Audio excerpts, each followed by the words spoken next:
అస్మద్ గురుభ్యో నమః. ధర్మరహస్యములోని మర్మం, ధర్మం యొక్క రహస్యం ఏమిటో తెలుసుకుందాం. ఏ స్థలములో అయితే సాధువులు కానీ, భక్తులు మొదలైన వారు కానీ యోగ్యులైనచో వారిపైన, వారి సమాజం పైన, అచటకు వచ్చడి ఆ సంగమునకు సంబంధించిన వారిపైన జనులందరికీ భక్తి శ్రద్ధలు కలిగి ఉండవలెను. కావున గురువులపై, సమాజముపై, దైవంపై విశ్వాసము గల వారు అందరూ ఎచట ఉండినను శ్రేష్టమైన గుణము కలిగి ఉండేలాగున చూడవలయును. లేనిచో గురువులు వారికిని, బ్రహ్మనిష్ఠులకు వారికిని, దైవమునకును, దైవ విషయ వేదాంత శాస్త్రమునకును ద్రోహము చేసిన వారే అగుదురు.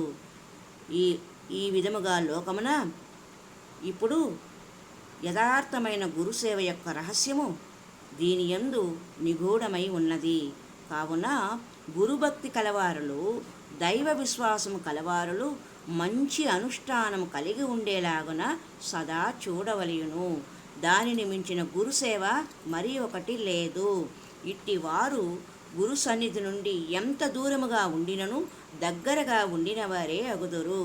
గురుధర్మమును, దైవధర్మమును లోకములో ప్రచారము చేయుటయే గురుభక్తుల యొక్క, దైవభక్తుల యొక్క ధర్మమని మరవకూడదు.